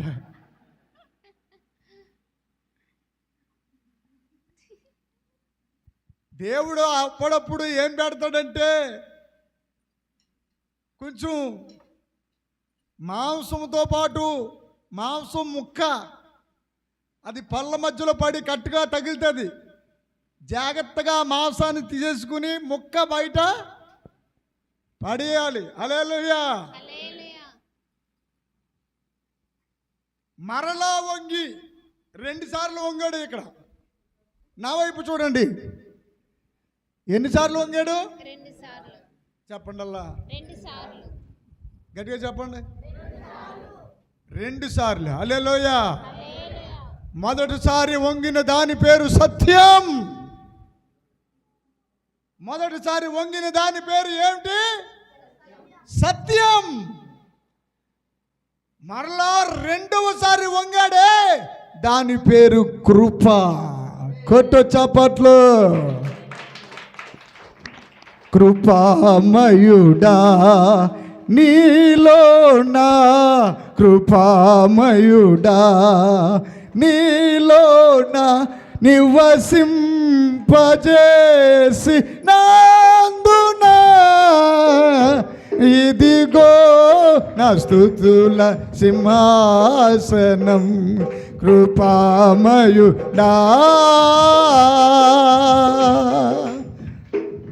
కృపామయుడా నీలోనా కృపామయుడా నీలోనా. హల్లెలూయా. బస్సు ఎక్కామనుకో, బస్ స్టాండ్కి వెళ్ళావు, బస్ స్టాండ్కి వెళ్ళాక బస్సు ఎక్కాక ఆ బస్ స్టాండ్ మీద బెంగెట్టేసుకున్నావు అనుకో, బస్సు వెళ్ళిపోతుంది, టికెట్ తీసుకున్నావు, మరే టికెట్ కూడా లేదు కదా. హల్లెలూయా. బస్సు ఎక్కేసావు, బస్ స్టాండ్ మీద ఎవడైనా పెట్టుకుంటాడా? అయ్యి బాబు నా బస్ స్టాండ్, నా బస్ స్టాండ్ తంబాలు ఎంత బాగున్నాయో, నా బస్ స్టాండ్లో టీవీ కూడా ఉంది, పడుకోవడానికి రేకులు అవన్నీ ఉన్నాయి. వదిలేసి వచ్చిన దాన్ని మళ్ళీ దానికోసం మళ్ళీ వెనక్కి వెళ్ళం కదా మనం. హల్లెలూయా. కాకినాడ బస్సు ఎక్కుతున్నప్పుడు ఒకసారిగా ఎక్కేస్తాం మనం ఎసవది, అక్కడ దిగిపోతాం, పని చేసుకుంటూ పూర్తి చేసుకుంటాం, తర్వాత మళ్ళీ కాకినాడ బస్సు ఎక్కేస్తాం. ఆ మధ్యలో అవి అమ్మ కుదరదమ్మా మళ్ళీ వెనక్కి రావాలంటే పగిలిపోద్ది, పని పూర్తి అయిపోయిందిరా, మళ్ళీ అలా రమ్మంటున్నాం రా ఎదవది పడుద్దాయ్. హల్లెలూయా. అలాగే కొండ మీద ఇచ్చిన మోసే ధర్మశాస్త్రాన్ని దేవుడు ఏం చేశాడంటే తన మీద వేసేసుకున్నాడు. మానవ జాతి పాపానంతటిని, మానవ జాతి యొక్క సకల పాపములను, హల్లెలూయా. ఆమెతో ఏమన్నాడో చూడండి ఆ మాట. వారు ఆ మాట విని పెద్దవారు మొదలుకుని చిన్నవారి వరకు ఒకని వెంట ఒకడు బయటికి వెళ్ళిరి. యేసు ఒక్కడే మిగులును. అది అండర్లైన్ చేయవలను. అంటే అక్కడ ప్రసంగం ఇక్కడ బాగుంటుంది మజా. ఏమండి అయ్యగారు, ఎవరు మిగిలేరు చెప్పండి? యేసు ఒక్కడే మిగిలెను. యేసు ఒక్కడే మిగిలెను. భూమి మీద ఇంకెవడు మిగలలేదు, పక్కన శిష్యులు కూడా పారిపోయారు. అర్థమైందా? ప్రసంగం అర్థమైందమ్మా? ఆయన రెండోసారి రాస్తున్నప్పుడు చూసి మెల్లమెల్లగా ఒకరి తర్వాత ఒకరు ఎందుకు వెళ్ళిపోయారంటే, ఆ వెళ్ళిపోయిన వారిలో కలిసిపోయి వెళ్ళిపోయిన వాళ్ళు ఎవరు కూడా ఉన్నారంటే యేసయ్య శిష్యులు కూడా. బాబోయ్ నీ దగ్గర ఉండలేము నాయనోయ్ అమ్మో అని చెప్పి ఒక్కడు కూడా లేరండి అంటాడు ఆయన. డైలాగ్ అదిరిపోద్ది. సినిమా యాక్టర్లు కూడా చెప్పలేరు అలాంటి డైలాగు. ఏ డైలాగ్ వేసాడు చూడండి. యేసు ఒక్కడే. అబ్బా అచ్చా బహుత్ అచ్చా హాయ్. హిందీలో అన్నాను సూపర్ అని, తమిళంలో కూడా ఈ 2 ముక్కలు వచ్చు నాకు. నల్లవరే రొంబ నల్లవరే అంటే నల్లోడని కాదు, నల్ల అంటే తమిళంలో మంచి అని. హల్లెలూయా. ఏమన్నాడు? ఆ స్త్రీ మధ్యన నిలవబడి ఉండెను. కాదమ్మా, యేసు ఒక్కడే మిగిలెను. Full stop. హల్లెలూయా. అప్పుడు మరలా ఆ ఎముక, ఆ స్త్రీ మధ్య ఇలా నా ప్రసంగం విను, మధ్య నిలిచి ఉండేను. అందుకోసమే ప్రపంచానికి నడుబడ్డు అనేటువంటి, ప్రపంచానికి మధ్య భాగమైనటువంటి యెరూషలేములో నజరేతులో యేసయ్య పుట్టాడు. కొట్ట చప్పట్లు.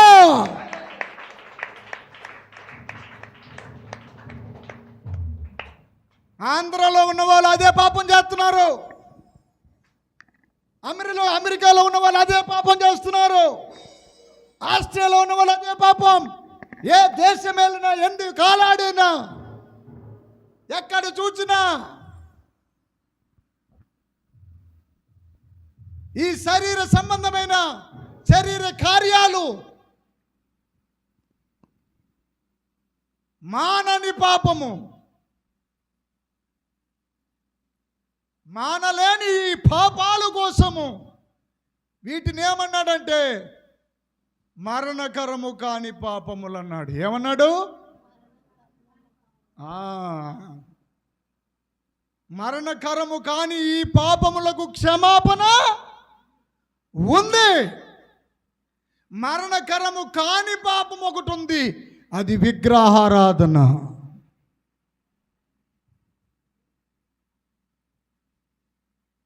ప్రపంచం మీద దేవుడికి అతి అగ్ని రోషాన్ని పుట్టించే మరణకరమైన పాపము ఒకటి ఉంది, అది విగ్రహారాధన. దేవుడు వారిని ఎప్పటికీ క్షమించడు. అందుకే అన్నాడు ఆయన, వేశ్యనైనా క్షమిస్తానేమో కానీ వేషధారణ క్షమించను. ఇంకొక మాట కూడా అంటాడు, వేశ్యులను సుంకరులను పాపులను మీకంటే ముందుగా పరలోక రాజ్యము చేరిపోతున్నారే. హల్లెలూయా, హల్లెలూయా. మీరింకా ఎక్కడో మూలపాఠాలు పట్టుకుని ఎలా ఉండగలుగుతున్నారు మీరు? చదువమ్మా, ఇంకా చదువురా. యేసు తల ఎత్తి చూచి అమ్మా, అబ్బా, వారెక్కడ ఉన్నారు? ఏమంటున్నాడు? అమ్మా వారెక్కడ ఉన్నారు? వారేరే, నా శిష్యులు కూడా ఏరే. హల్లెలూయా. చిన్నవాళ్ళు మొదలుకొని పెద్దవాళ్ళ దాకా అక్కడ అందరూ ఏరే. అప్పుడు ఆవిడేమంది? ఎవరునూ నీకు శిక్ష విధింపలేదా? ఎవరు నీకు శిక్ష విధింపలేదా అని అడిగినప్పుడు, అసలు శిక్ష పడే స్థలమాది? అసలు ఆ శిక్ష, అసలు ఆమె శిక్ష, ఆమె నిలబడవలసిన స్థలములో అబ్బాయ్ నోరు తిరిగలేదు. ఆమె నిలబడవలసిన స్థలములో నేను నిలబడడానికి వచ్చాను బిడ్డ. నీ స్థానములో అమ్మా, నీ స్థానములో నేను. హల్లెలూయా, హల్లెలూయా. ఇంకేమంటావు? ఆయన ఏమంటాడు చూడు, ఎవరినూ నీకు శిక్ష విధింపలేదా అని అడిగినప్పుడు ఆమె లేదు ప్రభువా అనెను. అబ్బా, అందుకు యేసు ప్రభువా. హల్లెలూయా, హల్లెలూయా. అందరూ పిలవండి ప్రభువా, కొంచెం గట్టిగా. ప్రభువా, ప్రభువా. పాటే పాడింది పాటే. కాచితివి ఇంతకాలం, కాచితివి ఇంతకాలం, సావైన బ్రతుకైన నీ కొరకే దేవా. కొట్టాలే, బతకం పోవాలి కొడితే. ప్రభువా,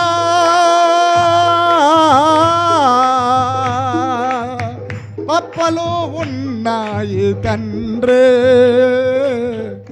తీయ ఉంది తండ్రి, నిలువెల్ల ఘోరపు విషమేనయ్యా, మనిషిగా పుట్టిన సర్పానయ్యా, నిలువెల్ల ఘోరపు మనిషిగా పుట్టిన. ఆగండి, ఆగమ్మా. మనిషిగా పుట్టిన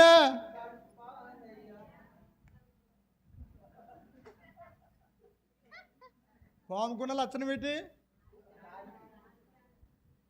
ఒక నాలుగు ఉంటుంది, దానికి 2 నాలుకలు ఉంటాయా? పాము నిండా ఏముంది? పాము నిండా విషం ఉంది. పాముకి ఎన్ని నాలుకలు ఉన్నాయి? మనం చూడు,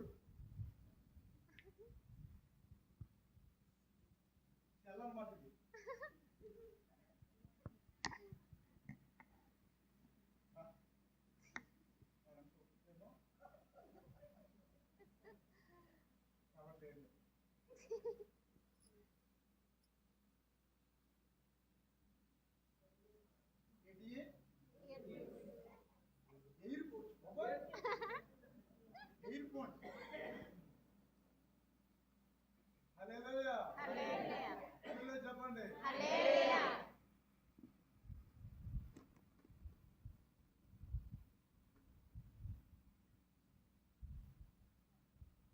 పాపాన్ని ఎవ్వరు దాయలేరు. పాపాన్ని ఎవ్వరు జయించలేరు.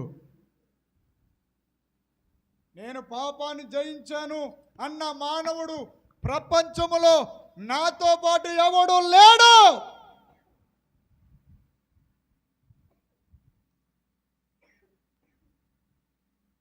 అందరూ త్రోవ తప్పి, అందుకే వ్యభిచారి తరమా, దేవుడు ఏమని పిలిచాడు తరాన్ని?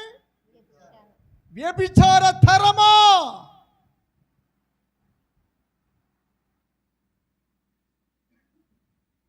క్రీస్తునందు ప్రియమైన దేవుని బిడ్డలారా, దేవుడు ఏం మాట్లాడుతున్నాడు?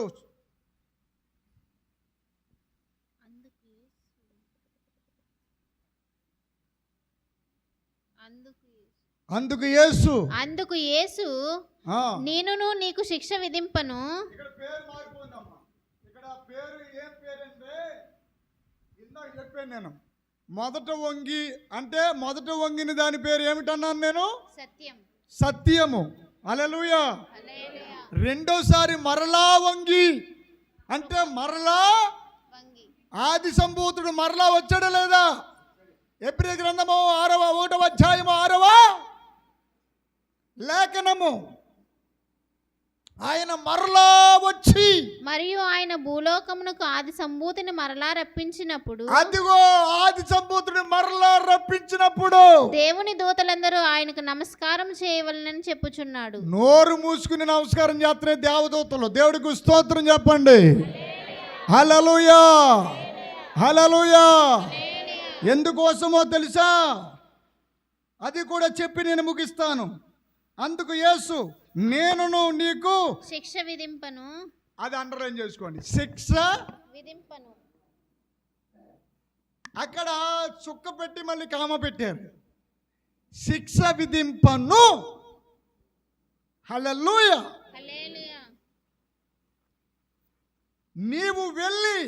నీవు వెళ్ళి ఇక పాపము చేయకుమని ఆమెతో చెప్పాను. ఆమెతో చెప్పాడు. హల్లెలూయా, హల్లెలూయా. ప్రియులారా, చాలా శోధించారండి దేవుణ్ణి, యేసు ప్రభువారిని. ఎంత శోధించారంటే, అక్కడ ఒక మనిషితో మాట్లాడుతున్నట్టుగా మాట్లాడుతూ వచ్చాడు. హల్లెలూయా. స్పీడ్గా చదువమ్మా. 22వ వచనం. అందుకు యూదులు నేను వెళ్ళి చోటికి మీరు రాలేరని ఈయన చెప్పుచున్నాడే, తన్ను తానే చంపుకొనునా అని చెప్పుకొనుచుండిరి.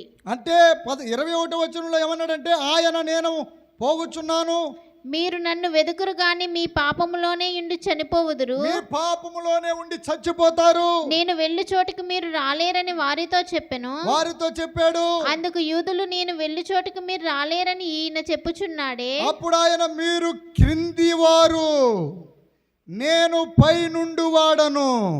మీరు ఈ లోక సంబంధులు, నేను ఈ లోక సంబంధుడను కాదు, కాగా మీరు మీ పాపములలో నుండి మీరు చనిపోదురని మీతో చెప్పి తిని నేను ఆయనని మీరు విశ్వసించిన ఎడల మీరు మీ పాపములోనే ఇండి చనిపోవుదని వారితో చెప్పెను. కాబట్టి వారు నీవెవరవని ఆయన అడగగా, ఆయనతో ఎలా మాట్లాడుకుంటున్నారంటే మామూలు మనిషితో మాట్లాడినట్టుగా మాట్లాడుతున్నాడండి. ఒక మనిషితో ఇంకొక మనిషి మాట్లాడుతున్నాడే, అలాగ మాట్లాడాడు తప్ప దేవుడిగా అక్కడ ఆయన ప్రత్యక్షం కాలేదు. హల్లెలూయా. దేవుడిగా ప్రత్యక్షం అయితే బూడిదైపోతారు వాళ్ళు. హల్లెలూయా. ఒక సామాన్యమైన మనిషిగా మాట్లాడుతున్నాడు, జవాబిస్తున్నాడు. అప్పుడు వాళ్ళు అంటారు నీవెవరవు అయితేని. హల్లెలూయా. నీవెవరవని ఆయన అడగగా యేసు వారితో, మొదట నుండి నేను మీతో ఎవడనని చెప్పుచుంటునో వాడినే మిమ్మును గూర్చి చెప్పుటకును తీర్పు తీర్చుకుటను చాలా సంగతులు నాకు కలవు గాని. అబ్బాయి, తీర్పు తీర్చడానికి నాకు చాలా సంగతులు కలవు గాని నన్ను పంపినవాడు సత్యవంతుడు. అది కదే, నన్ను పంపినవాడు సత్యవంతుడు.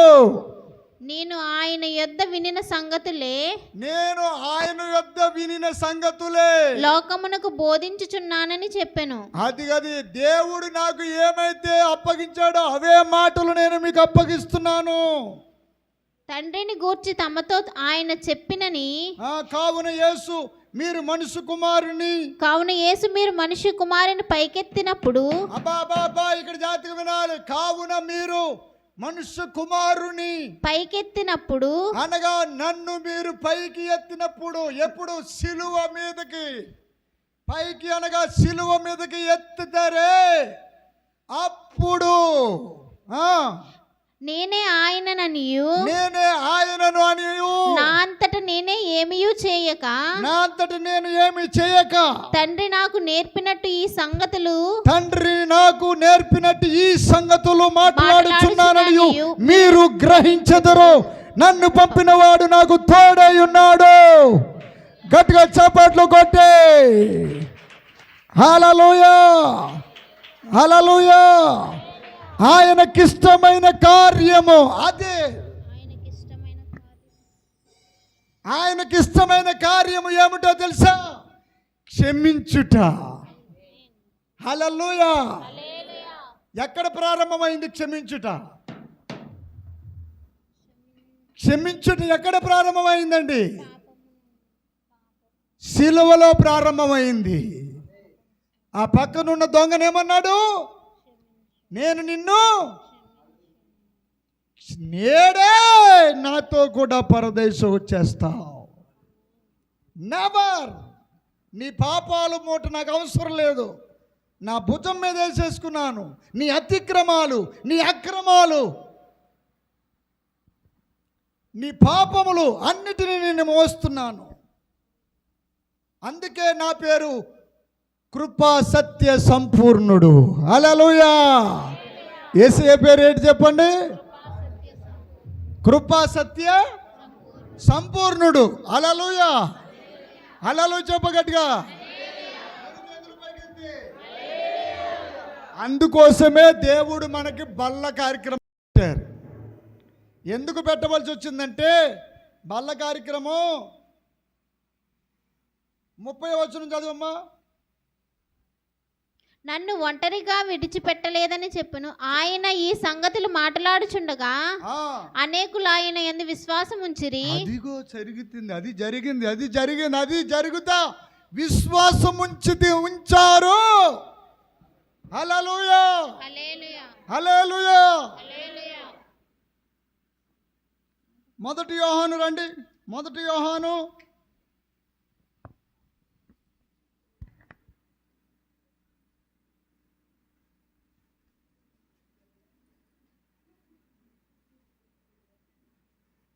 1వ అధ్యాయము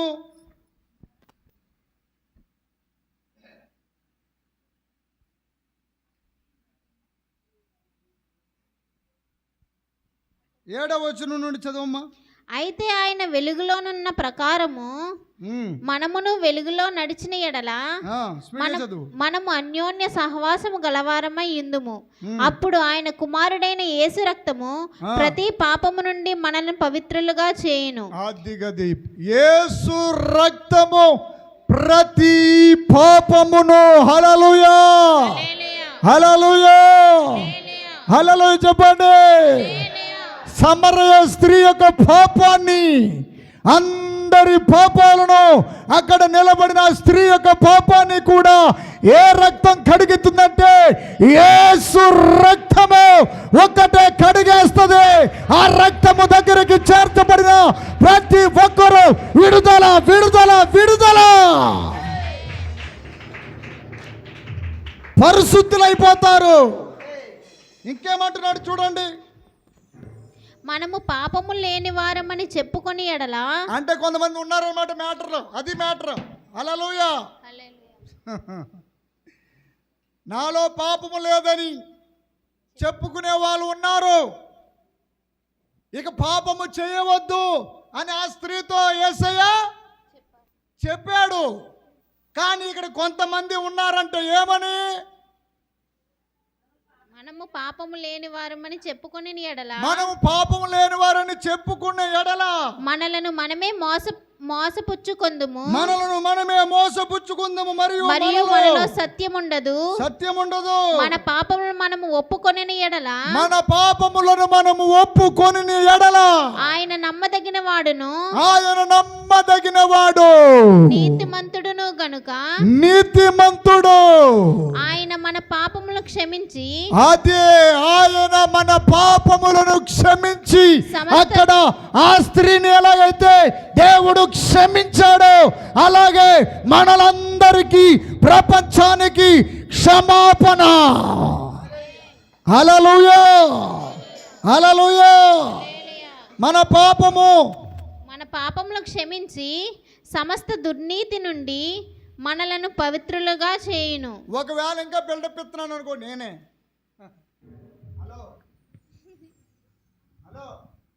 నేనే పాపం అసలు లేదండి నాలోనే, అసలు ఆయా నీతిమంతుణ్ణి. ఒరే అదవా, నువ్వు నోరు మూసుకుని నెలాఖరులో తీసుకుంటున్నటువంటి రొట్టె రక్తము తీసుకున్నావు కాబట్టి నువ్వు యేసు రక్తాన్ని బట్టి పరిశుద్ధుడు అవుతున్నావు, యేసు శరీరాన్ని బట్టి పరిశుద్ధుడు అవుతున్నావు. అంతేగాని నీ నీతి క్రియలు, నీ స్వనీతి క్రియలు, నీ స్వనీతి, నీ యొక్క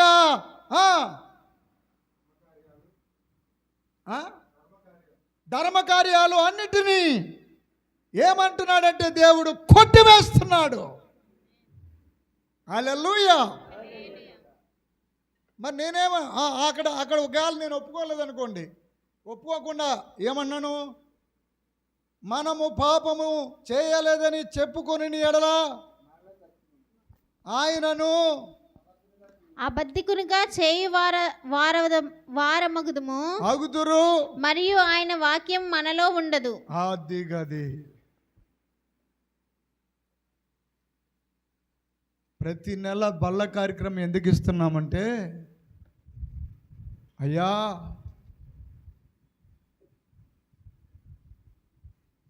మీరు చెప్పండి, బస్సు ఎక్కుతున్నారనుకో, బస్సులో ఒక 2-3 కుర్చీలు ఖాళీగా ఉంటాయి, అవునా కదా? వాటి మీద ఏమని రాసి ఉంటాయి? వికలాంగులు. ఏం రాసి ఉంటాయి? వికలాంగులు అంటే ఎవరండి? ఒక కాలో, ఒక చెయ్యో, ఒక కొన్నో, లేకపోతే మానసిక స్థితి బాగోకపోవడము, అలాంటి వాళ్ళకి ప్రత్యేకంగా ఆ సీటు మళ్ళీ ఎలాగివ్వాలి? గౌరవంగా ఇస్తారు. వికలాంగులు. వికలాంగులకు వ్యతిరేక పదం ఏది? అనునాంగులు. అనునాంగులు అంటే అన్ని అవయవాలు సక్రమంగా ఉన్నవారు అన్నమాట. హల్లెలూయా. ఇప్పుడు వాళ్ళు కూడా సీటు బయట నుంచి వేస్తున్నారు, ఇలా ఖర్చీపు బయట నుంచి అలా కట్ చెప్పి అలాగా అలాగా నాది ఈ సీటు. హల్లెలూయా. ఇప్పుడు భూమి మీద ఉన్న ప్రతి మానవులు వికలాంగులే. అర్థమైందమ్మా నా ప్రసంగం? భూమి మీద ఉన్న ప్రతి మానవుడు వికలాంగుడే, ఏదో విషయంలో పడిపోయిన వాడే. అందుకే నేను పాట రాశాను, ప్రతి వారు జారిపోయేవారే, ప్రతి వారు కూలిపోయేవారే, ప్రతి వారు జారిపోయేవారే, ప్రతి వారు కూలిపోయేవారే. ప్రభువా దేవా నీ పాదం చాలునయ్యా, నీ పాదం చాలునయ్యా. హల్లెలూయా. మనందరము యేసు పాదాల దగ్గరకు వచ్చి, అయ్యా నేను పాపిని ప్రభువా, అయ్యా నేను దోషిని ప్రభువా అని సుంకరిలాగా ఏడ్చేయాలి. అంతేగాని వేరే కోడిలాగా నేను దశంభాగం ఇస్తున్నాను, నేను అది ఇస్తున్నాను, ఇది ఇస్తున్నాను, నాలో ఏ పాపము లేదని ఎప్పుడు అనకూడదు. వారిలో ఏముండదంట? వాక్యము ఉండదు. ప్రియమైన దేవుని బిడ్డలారా, అదిగో ఆ స్త్రీని, ఒక్క స్త్రీ నిలబడిపోయింది. ఆ ఒక్క స్త్రీ పక్కన యేసు నిలబడ్డాడు. హల్లెలూయా. హల్లెలూయా చెప్పు. హల్లెలూయా. ఆ వ్యభిచారము చేస్తున్న ఆ స్త్రీని చూచి ఆ పక్కనే యేసు నిలబడి అంటున్నాడు, అమ్మా నేను కూడా నిన్నేమి చెయ్యను. అది నా యేసయ్య ఈ లోకానికి నేర్పుతున్న దివ్యమైన సత్య సారాంశము. చప్పట్లు కొడుతూ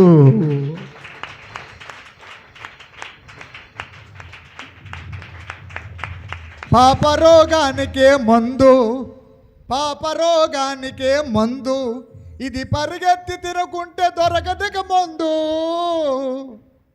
పాపరోగానికే మందు, ఇది పరిగెత్తి తినకుంటే దొరకదిక మందు. కొంతమంది ఏమంటారంటే, అమ్మ బల్ల ఎత్తానమ్మా, బల్ల తీసుకోమ్మా, ప్రభు అయిన యేసు నామములో రొట్టె తీసుకోండి. వద్దండి అస్సలా, యేసు రక్తం తాగమ్మా, వద్దండి. నేను అడిగాను, అడిగితే డేట్ వచ్చిందండి. ఏమొచ్చిందట? డేట్ వచ్చింది, సంవత్సరం వచ్చింది, నెల వచ్చింది. ఈ కథలకు యేసు రక్తం దగ్గర పనిచేయు. హల్లెలూయా. నీ డేటు కంటే గొప్పది నా యేసు రక్తం. రక్తస్రావం కలిగిన స్త్రీ యేసు యొక్క చెంగు పట్టుకుంటే స్వస్థత పొందుకుంది. నోరు మూసుకుని బల్లలో పాలు పొందు అని చెప్పి బల్ల ఇచ్చేసానంతే. హల్లెలూయా. హల్లెలూయా. ఇప్పుడు భూమి మీద అన్నిటికంటే శ్రేష్టమైంది ఏది చెప్పండి? యేసు రక్తం. హల్లెలూయా. ఇప్పుడు మనము అందరికంటే శ్రేష్టమైన వాడు మనకి ఎవరు? కృపా సత్య సంపూర్ణుడు. కానుకలు పెట్టామ్మా. కృపా సత్య సంపూర్ణుడా, సర్వలోకానికే చక్రవర్తి నీవేనయ్యా, సర్వలోకానికే చక్రవర్తి నీవేనయ్యా. హల్లెలూయా. ఇప్పుడు చెప్పండి, నేను పరిశుద్ధురాలిని. అమ్మాయి చెప్పండి, నేను పరిశుద్ధురాలిని, నేను పరిశుద్ధుడును. హల్లెలూయా. మన పాపాలన్నీ ఏం చేశాడు ఆయన? సిలువ మీద మోసేశాడు. హల్లెలూయా. ఆమేన్. హల్లెలూయా. రాత్రి నా ప్రసంగం మీరు మరలా చూడండి. ఆ ప్రసంగాన్ని మరలా మీరు వినాలి.